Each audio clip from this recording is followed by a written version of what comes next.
Hi friends, first of all ரொம்ப நன்றி. நம்ம சேனலை சப்போர்ட் பண்ணுற ஒவ்வொரு நண்பர்களுக்கும். சாரி நண்பா, நேற்று வீடியோ போட முடியல. கொஞ்சம் மேரேஜ் ஒர்க்கு நடந்துகிட்ருக்கு அப்படின்றதுனால. சின்ஸ் வந்து பார்த்திங்கன்னா நேத்தோடைய மார்க்கெட் மூவ்லாம் ரொம்ப வந்து கொடூரம். ஸோ ஒரு ப்ராஃபிட்லேருந்து ஒரு மாதிரி ஃப்ளாட்டாக வந்து பொசிஷனே வந்து நேற்று க்ளோஸ் ஆகிடுச்சு. ஸோ கொஞ்சம் நேரம் மார்க்கெட்டும் கவனிக்கல, கடைசி ஒரு 2 மணி நேரம். ஸோ நல்ல வேளை என்னோடய இடத்துலையே வந்து மார்க்கெட் இருக்குது அப்படின்ற மாதிரி விட்டுட்டேன். பட் கடைசியில் பார்த்திங்கன்னா மார்க்கெட் வந்து இறங்கியே முடிஞ்சிருந்தது நேற்று. ஸோ இன்றைக்கி பார்த்திங்கன்னா ஒரு நல்ல ஒரு கேப் அப்பு. நம்ம நேற்றே சொல்லியிருந்தோம் இந்த மாதிரி சிபிஐயோடைய இன்ஃப்ளேஷன் டேட்டா வந்து நல்லா வந்திருக்கு. ஸோ அதனால் மார்க்கெட் வந்து யூஎஸ் மார்க்கெட்டில் நல்ல ஒரு புஷ் கிடச்சி ரொம்ப நேரமாக ஃபுல் டேவே வந்து பார்த்திங்கன்னா த்ரூ அவுட் மார்க்கெட் வந்து பார்த்திங்கன்னா க்ரீனில் இருக்கவே இன்றைக்கி ஓப்பன் ஆன எல்லா மார்க்கெட்டும் வந்து ஓரளவு நல்லாவே பர்ஃபார்ம் பண்ணுச்சு அப்படின்ற மாதிரி சொல்லலாம். ஸோ நமக்கும் அந்த ஒரு சென்டிமெண்ட் என்னமோ தெரியல, அதுதான் வந்து பார்த்திங்கன்னா மார்க்கெட்டை கேப் அப் ஆகிட்டு ரொம்ப நாள் கழித்து மார்க்கெட் வந்து பெருசாக அலையாமல் ஒரு மாதிரி ரொம்ப கிளவராக வந்து பார்த்திங்கன்னா கன்சாலிடேட் ஆச்சு அப்படின்ற மாதிரி சொல்லலாம். ஸோ இன்றைக்கி இன்ட்ராடேயில் கிட்டத்தட்ட 24,600 புட் ஆப்ஷன் நினைக்கிறோம். ஒரு 2.25 கோடி வரையும் ஓப்பன் இன்ட்ரெஸ்ட் போச்சு. ஸோ ஒரு நார்மல் டேயில் இப்படி நடக்க கஷ்டம். பட் இன்ட்ராடேயில் போயிட்டு அகெயின் வந்து பார்த்திங்கன்னா க்ளோசிங் வந்து 1.6 1.7 வந்து க்ளோசிங் முடிஞ்சிருக்கு. நல்ல ஒரு அது சப்போர்ட்டாக இருக்கலாம். அதுலேருந்து ஒரு 100 பாயிண்ட்டு. ஸோ இப்போ எங்கே மார்க்கெட் முடிஞ்சிருக்கோ மேக்ஸிமம் மேலே ஒரு 100-150 பாயிண்ட், கீழே ஒரு 100-150 பாயிண்ட்டுக்குள்ளே தான் கேம் இருக்கும் அப்படின்ற மாதிரி இருக்குது. ஏன்னா நிஃப்டியோடைய ஸ்ட்ராடல் ப்ரீமியம் 113 அண்ட் சென்செக்ஸ் வந்து பார்த்திங்கன்னா 785 தான். ஸோ நாளைக்கு வந்து பார்த்திங்கன்னா ஒரு ஓப்பனிங் தான் முக்கியம். ஸோ அந்த ஓப்பனிங் எங்கே இருக்கோ அங்கேருந்து மார்க்கெட் கன்சாலிடேட் ஆக வாய்ப்பு இருக்குது. என்ன விஷயம்னா இன்றைக்கி 8:45 கிட்டத்தட்ட நம்ம டைம் நைட்டு வந்து பார்த்திங்கன்னா ட்ரம்ப் வந்து பேசுகிறாப்புல. ஸோ ஏதாவது விஷயங்கள் சென்சிட்டிவாக கொடுக்கும் பட்சத்தில் மார்க்கெட் வந்து பார்த்திங்கன்னா ட்ரெண்ட் ஆகலாம் அப்படின்ற மாதிரி தான் இருக்குது. ஸோ வெயிட் பண்ணியிருந்து தான் பார்க்கணும். இன்றைக்கி டே முடியும் போது 143 ஸ்டாக் லாங் சைடும் அண்ட் 44 ஸ்டாக் வந்து பார்த்திங்கன்னா ஷார்ட் சைடும் இருக்குது. 22 ஸ்டாக் வந்து பார்த்திங்கன்னா ஷார்ட் கவரிங்கில் இருக்குது. எஸ், ஆப்வியஸாக வந்து நம்ம டெலிகிராம் சேனல்லே போட்டிருந்தோம். ஸோ ஒரு 100 பாயிண்ட் கேப் அப் வந்து நடக்குது அப்படின்னா அதுக்கு பெருசாக வந்து பஞ்சிங் ஒரு பவர் வந்து இல்லை. ஏன்னா நேற்று மார்க்கெட் இறங்கும் போதே ஷார்ட்டில் தான் 1000 கோடிக்கு எஃப்ஐ இண்டெக்ஸ் ஃபியூச்சர்ஸ் இருந்ததுனால நான் வந்து ஒரு மாதிரி இந்த கேப் அப் யூஸ் பண்ணிக்கிட்டு மார்க்கெட் அகைன் வந்து இறக்க விடுவாங்கன்னு நினச்சேன். பட் ஓப்பனிங் அப்படி இருந்தது. ஒரு 1/2 மணி நேரம் 3/4 மணி நேரம் வந்து பார்த்திங்கன்னா மார்க்கெட் அது மாதிரி தான் ரியாக்ட் ஆச்சு. அதுக்கப்புறம் ஒன் சைடு வந்து பொசிஷனை ஸ்ட்ராங்காக பில்ட் பண்ணி மார்க்கெட் வந்து பார்த்திங்கன்னா ஒரு சைடு போயிடுச்சு. பட் இன்றைக்கி எஃப்ஐ இண்டெக்ஸ் ஃபியூச்சர்ஸ் வந்தால் தான் இன்றைக்கி அவங்க பொசிஷன் எப்படி க்ரியேட் பண்ணியிருக்காங்க அப்படின்றது தெரியும். எனக்கு தெரிஞ்சு ட்ரம்ப் பேசுகிறாங்க, ஸோ நியூஸ் இருக்குது, நாளைக்கு எக்ஸ்பைரி இருக்குது அப்படின்றதுனால இன்றைக்கி கொஞ்சம் கம்மியாக கூட என்னோட மூவ்க்கு ஏற்ற விஷயத்துக்கு வந்து பார்த்திங்கன்னா கம்மியாக கூட பொசிஷன் பில்டப் பண்ணியிருக்கலாம் அப்படின்ற மாதிரி நினைக்கிறேன். நிஃப்டியோட ஸ்ட்ராடல் ப்ரீமியம் இன்றைக்கி ஸ்டார்டிங் ஆஃப் த டே 149 ரூபாய்க்கு ஓப்பன் ஆச்சு. So it's inch with 113. So 113 ரூபாய்க்கு நாளைக்கு வந்து பார்த்திங்கன்னா ஸ்ட்ராடல் ப்ரீமியம் செல்லர்ஸ் வந்து மூவ் பண்ணியிருக்காங்க. அதுக்கேற்ற ஒரு மூவ் வந்து தாராளமாக மார்க்கெட்டில் இருக்கலாம் அப்படின்றது தான் தோணுது.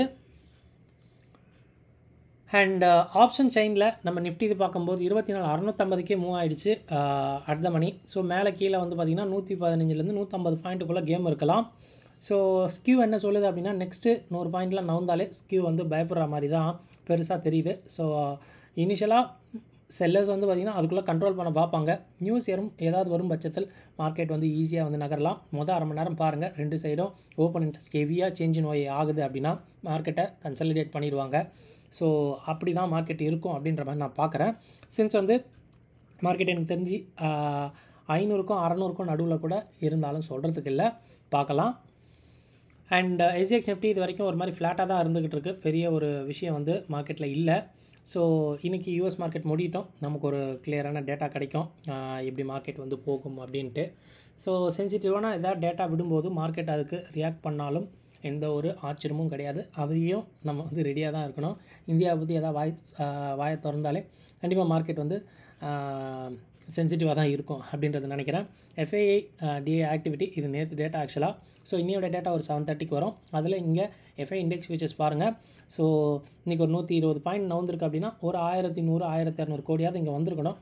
அந்தளவு பெருசாக வரலை அப்படின்னா இன்னையோடைய இந்த லாங் வந்து பெருசாக இல்லை அப்படின்ற மாதிரி அர்த்தம். அதை விட அதிகமாக வந்திருக்குன்னா இன்னையோட லாங் ரொம்ப ஸ்ட்ராங்காக இருக்குது அப்படின்ற மாதிரி ஒரு கன்ஃபர்மேஷன் தாராளமாக எடுத்துக்கலாம். சாரி நண்பா, நேற்று வந்து பார்த்திங்கன்னா மொபைலில் அப்படியே ரெக்கார்ட் பண்ணிட்டு போட்டேன். சாரி, எனக்கு சுத்தமாக டைம் கிடைக்கல. ஸோ இந்த மாதிரி வந்து செக்லிஸ்ட் போட்டு டீட்டெயில்டாக கொடுக்கணும் அப்படின்றது தான் எனக்கும் ஆசை. பட் நேற்று கொடுக்க முடியல. நிறைய பேர் அதை கமெண்ட் பண்ணியிருந்தீங்க, சாரி. ஸோ செக்லிஸ்ட்டில் இன்றைக்கி பார்த்திங்கன்னா இந்தியா விக்ஸ் கிட்டத்தட்ட ஒரு மாதிரி ஃப்ளாட்டாக தான் இதை வந்து நம்ம எடுத்துக்கணும். பட் வந்து இறங்கி முடிஞ்சிருக்கு அப்படின்றதுனால ஓகே அப்படின்ற மாதிரி எடுத்துக்கலாம். நிஃப்டியோடைய ஸ்டாடல் ப்ரீமியம் 113 அண்ட் சென்செக்ஸ் 785. அதுக்கேற்ற மூவ் வந்து மார்க்கெட்டில் நாளைக்கு வந்து மூவ் இருக்கலாம். ஸ்கியூ வந்து ரேஞ்சாக தாங்க இருக்குது. ஸோ பெருசாக வந்து பார்த்திங்கன்னா கேம் இருக்காது மிட் மந்த் அப்படின்றதுனால அன்லெஸ் எந்த நியூஸ் வரலன்னா ஒரு ரேஞ்சு தான் கன்சாலிடேட்டாக மார்க்கெட் இருக்க வாய்ப்பு. டெக்னிக்கல்ஸாக லாஸ்ட் 2 டேஸோட ஐஎன் லோஸை மார்க் பண்ணிக்கங்க. அதை மார்க்கெட் உடையும் போது அந்த சைடு மார்க்கெட் ட்ரெண்ட் ஆகலாம். அண்ட் பிபி டைனமிக்கோட அந்த ரெசிஸ்டன்ஸ் அண்ட் சப்போர்ட்ஸ் கூட தாராளமாக நீங்கள் வந்து யூஸ் பண்ணிக்கலாம் அப்படின்ற ஒரு விஷயம் தான். அண்ட் டேட்டா ஃபார் ஆப்ஷன் ட்ரேடர்ஸில் ஃபியூச்சர்ஸ் பார்க்கும்போது மார்க்கெட் ஏறி இருக்குது அண்ட் இந்த பாயிண்ட்டும் இன்க்ரீஸ் ஆகிருக்கு, பிவிசிஆரும் இன்க்ரீஸ் ஆகிருக்கு, விச் இஸ் குட் அப்படின்ற மாதிரி தான் சொல்லணும். பேங்க் நிஃப்டி அதே தான், மார்க்கெட் ஏறி இருக்குது. ஓப்பன் இன்ட்ரெஸ்ட் சூப்பராக ஏறி இருக்குது. ஆக்சுவலாக நிஃப்டிக்கு வந்து பார்த்திங்கன்னா ஷேடாக இருக்குது. இது வந்து ஷார்ட் கவர் அப்படின்ற மாதிரி எடுத்துக்கலாம். பட் பேங்க் நிஃப்டியில் வந்து பார்த்திங்கன்னா நல்ல ஒரு விஷயமாகவே இருக்குது. குவான்டிட்டி இன்க்ரீஸ் ஆகிருக்கு. ஸோ மார்க்கெட் ஒரு 4% தான் ஏறி இருக்குது.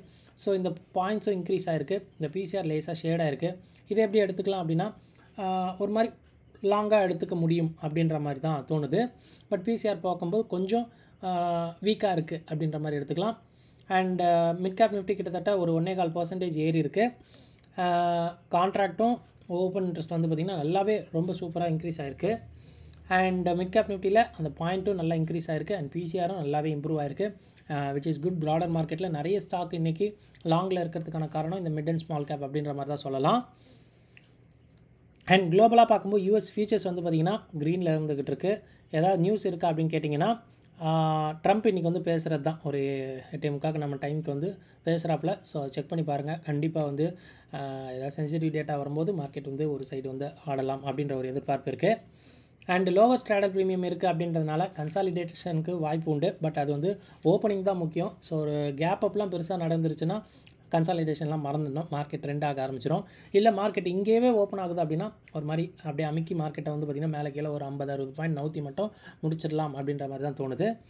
ஸோ ட்ரம்ப் என்ன சொல்கிறாரு அதுதான் ரொம்ப முக்கியம். ஸோ அதை கொஞ்சம் பாருங்கள், நியூஸ் பாருங்கள், ஒரு விஷயம் கிடைக்கலாம். ஸோ டோட்டலாக பார்க்கும்போது இந்தியா விக்ஸ் ஓகே தான், பெருசாக அதில் க்ளூ எதுவும் இல்லை. ப்ரீமியம் பார்க்கும்போது கன்சாலிடேஷன் மாதிரி தான், ஏன்னா ப்ரீமியம் ரொம்ப கிடையாது. ஸ்கியூவும் அதே தான், ஒரு ரேஞ்சிலாக தான் இருக்கும், ஒரு கன்சாலிடேஷன் பார்வையில் தான் இருக்குது. ஃபியூச்சரை பார்க்கும்போது ஓகே நல்லா இருக்குது அப்படின்ற மாதிரி எடுத்துக்கலாம். பிசிஆர் பார்க்கும்போதும் நல்லா இருக்குது. பட் வந்து சின்ஸ் பேங்க் நிஃப்டி மட்டும் கொஞ்சம் வந்து டவுட்டாகவே இருக்குது அப்படின்ற மாதிரி எடுத்துக்கலாம். ஸோ செக் பண்ணுங்கள். இதெல்லாம் ஆல்ரெடி அவைலபிளாக இருக்க டேட்டா தான். நீங்கள் உங்கள் ஓன் அனாலிசிஸ்க்கு அப்புறம் உங்கள் ட்ரேட் எடுங்க. ஸோ இந்த வீடியோவை பார்த்ததுக்கு ரொம்ப நன்றி. தேங்க்யூ. ஜெய் ஹிந்த். எஸ் நண்பா, ஒரே ஒரு குறிப்பு. இப்போ ரீசெண்ட் டேஸில் நம்ம சேனலில் மெம்பர்ஸாக நிறைய பேர் ஜாயின் பண்ணியிருக்காங்க. ரொம்ப நன்றி. நீங்கள் பே பண்ணி எனக்கு சப்போர்ட் பண்ணுறது. ஸோ கண்டிப்பாக நம்ம கண்டென்ட் நல்லா இருக்குது அப்படின்றதுனால தான் சப்ஸ்கிரைப் பண்ணியும் தாண்டி நமக்கு மெம்பர்ஷிப்பில் ஜாயின் பண்ணியிருக்கீங்க. ரொம்ப நன்றி இந்த மாதிரி சப்போர்ட் பண்ணுறதுக்கு. உங்களுக்கு எந்த டவுட் இருந்தாலும் பேனரில் யூடியூப் பேனரில் மேலே நம்பர் இருக்கும், அந்த நம்பருக்கு கால் பண்ணுங்கள். தாராளமாக நம்ம வந்து பேசலாம். இது வந்து மெம்பருக்கு மட்டும் கிடையாது, எல்லாருக்குமே தான். பட் மெம்பராக இருக்கவங்களுக்கு நான் தேங்க்ஸ் சொல்லணும் அப்படின்றதுக்காக தான் இந்த ஜஸ்ட் ஒரு சின்ன கிளிப்பு. ரொம்ப நன்றி நண்பர்களே.